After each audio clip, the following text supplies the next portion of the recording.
الحمدللہ رب العالمین الرحمن الرحیم السلام علیکم ورحمۃ اللہ وبرکاتہ۔ تصوف کے جوہری پہلو کے سلسلے میں آج کا واقعہ، آج کی بات۔ ایک اللہ والے بزرگ سے کسی نے پوچھا، حضرت کیسی گزر رہی ہے؟ بزرگ نے جواب دیا، آسمان میری ہی مرضی پر حرکت کرتا ہے، ستارے میرے ہی کہنے پر چلتے ہیں، زمین میرے ہی حکم سے دانے اگتی ہے، بادل میرے ہی اشاروں پر برستے ہیں۔ سوال کرنے والے نے کہا، یہ کیسے ممکن ہے؟ حضرت نے فرمایا، میری اپنی کوئی خواہش نہیں ہے، بلکہ جو کچھ بھی وقوع پذیر ہوتا ہے، یعنی جو کچھ بھی خدا کی طرف سے آتا ہے، میری خواہش وہی ہے، اس لیے جو کچھ بھی ہوتا ہے میری خواہش کے موافق ہی ہوتا ہے۔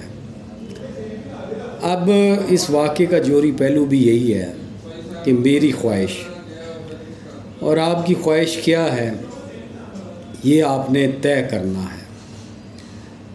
اگر آپ کوئی خواہش رکھتے ہیں تو اس کے لیے پہلے آپ یہ جاننا ضروری ہے کہ آپ کی اپنی حیثیت کیا ہے، آپ کا اپنا سٹیٹس کیا ہے۔ اگر آپ اپنی کوئی مرضی رکھتے ہیں، کوئی حکم رکھتے ہیں، تو یہ جاننا پھر آپ کے لیے بہت ضروری ہے کہ آپ خود کیا ہیں، آپ کا مقام کیا ہے۔ اور غور و فکر کے بعد یقین جانیں کہ جب آپ اس مقام پر پہنچیں گے، یعنی اس غور و فکر کے بعد، تدبر کے بعد، جب آپ اس پوائنٹ پہ، اس نقطے پہ پہنچیں گے کہ آپ کی حیثیت کیا ہے، آپ کا سٹیٹس کیا ہے، آپ کا مقام کیا ہے، تو آپ کو حیرت ہوگی کہ نہ تو آپ کا کوئی مقام ہے، نہ آپ کی کوئی حیثیت ہے، اور نہ آپ کا کوئی سٹیٹس ہے، اور نہ آپ کی کوئی مرضی ہے، اور نہ کوئی آپ کی خواہش ہے۔ بحیثیت انسان، بحیثیت عبد، جب آپ اس مقام پر پہنچیں گے کہ جب میرا مقام ہی کوئی نہیں، میرا کوئی سٹیٹس ہی نہیں ہے، تو پھر مرضی اور خواہش کہاں؟ اور اس کے بعد جب آپ بحیثیت انسان یا بحیثیت نائب خدا جب آپ اپنے مقام کو سمجھ جائیں گے، پھر اس کے بعد آپ جس مقام اور جس نقطے اور جس پوائنٹ پر پہنچیں گے، تو آپ یقین جانیں کہ پھر آپ یہ کہہ سکتے ہیں کہ زمین اگر دانے اگتی ہے تو وہ میری مرضی سے، ستارے اگر چلتے ہیں تو وہ میری مرضی سے، بارش اگر برستی ہے تو وہ میری مرضی سے۔ کیوں؟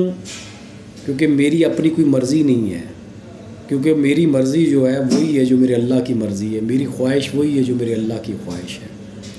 جب آپ اپنے مقام کو سمجھ جائیں گے، جان جائیں گے، اس کے بعد آپ اپنا تمام تر اپنے جو معاملات اپنے اللہ کے حوالے کر دیں گے، اللہ کے سپرد کر دیں گے۔ اور جب آپ اپنا سب کچھ اللہ کے سپرد کر دیں گے تو پھر آپ کی اپنی مرضی اور خواہش کی نفی ہو جائے گی۔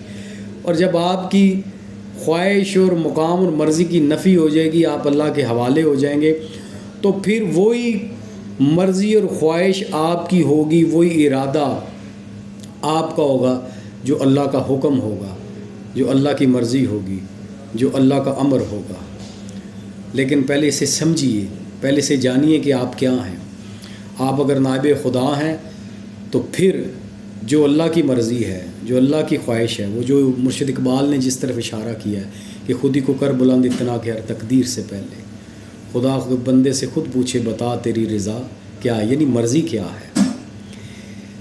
اگر آپ اپنے مقام کو بحیثیت نائب خدا اگر سمجھتے ہیں تو پھر جو مرضی اللہ کی ہے وہی مرضی آپ کی ہے، اور جو مرضی آپ کی ہے وہی مرضی اللہ کی ہے۔ لیکن اسے جاننا اور سمجھنا ضروری ہے۔ بغیر سمجھے جانے آپ یہ نہیں کہہ سکتے کہ یہ سب کچھ میری مرضی سے ہے۔ اگر آپ یہ دعویٰ کرتے ہیں تو یہ نفس کا دعویٰ ہے، یہ تکبر کا دعویٰ ہے، یہ ابلیس کا دعویٰ ہے۔ اگر اپنے آپ کو اللہ کے حوالے کر کے سب کچھ جان کر اپنا مقام سٹیٹس سمجھنے کے بعد کہ آپ نائب خدا ہیں، تو آپ اگر اپنی مرضی اور خواہش ظاہر کرتے تو پھر وہ اللہ کی مرضی ہے، وہ اللہ کی خواہش ہے۔ تو بزرگان دین کو سمجھنے اور ان کا مقام جاننے کی اللہ تعالیٰ ہمیں توفیق عطا فرمائے، اور اپنی خواہشیں اور اپنی مرضی اپنے رب کے حوالے کرنے کی اللہ توفیق عطا فرمائے، اور ہم سب کو مقام شرف عطا فرمائے۔ آمین۔ شکریہ۔